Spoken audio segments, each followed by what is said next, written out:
안녕하십니까, 정반장입니다.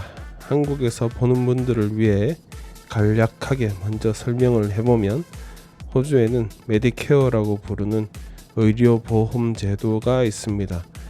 호주인 모두와 영주권자들 모두 공립의료 시스템을 거의 무료로 이용할 수 있습니다.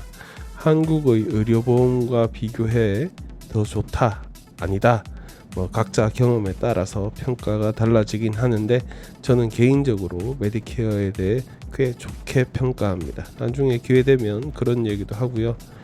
이런 메디케어가 아무리 적용 범위가 크다고 하여도 어쩔 수 없이 감당 못하는 의료 분야가 있는데, 이는 사립 의료 시스템이 감당을 하거나 보조 의료 시스템 같은 것은 개인이 알아서 감당해야 할 텐데, 이게 돈이 비싸니까 이를 보장해주는 보험이 따로 있습니다. Private Health Insurance, 사의료보험, 그 정도 부르면 되겠습니다. 일정 금액을 매월 지불하고 그 보험 상품이 보장해주는 의료 서비스를 다양하게 누릴 수 있는데, 보통은 보장해주는 만큼은 보험사가 지불하고 나머지 차액은 환자가, 그러니까 보험 가입자가 자기 돈으로 내야 합니다. 대부분 경우 100불 안짝으로 내면 되는데, 심한 경우는 몇백 불, 몇천 불 내기도 합니다. 설명은 여기까지 하고 뉴스로 돌아와서, 호주 정부가 승인해 줌에 따라서 다음 달 4월부터 사의료 보험비가 3% 조금 넘게 인상될 것이라는 소식입니다.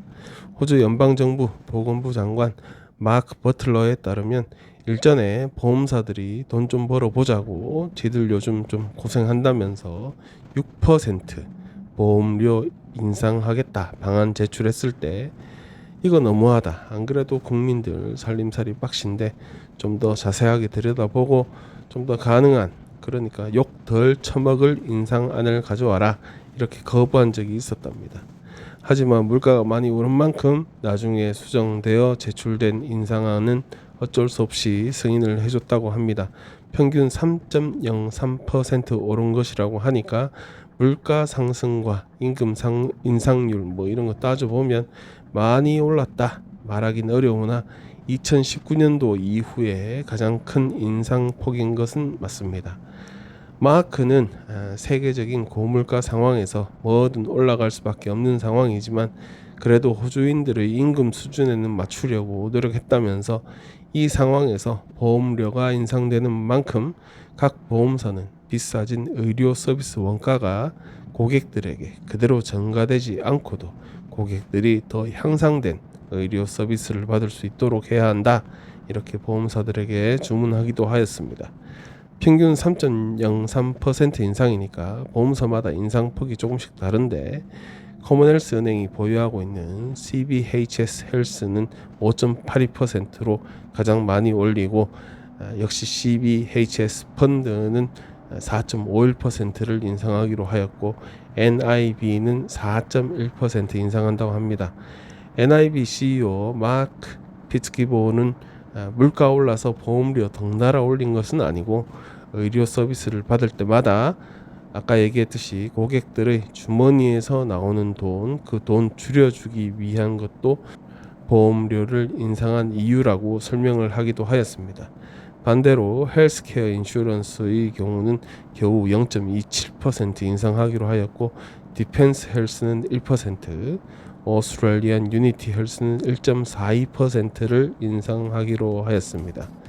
이번 인상으로 가족 단위 보험 가입자는 연간 181불 정도 더 지불하게 되고, 독신 가입자는 96불, 커플 가입자는 201불 평균적으로 더 지불하게 된다고 합니다. 어느 정도는 올라갈 것은 올라가야 한다, 이거 동의하지만, 가끔은 이 보험 진짜로 쓸모 있는 것인가 의문이 생길 때도 있습니다.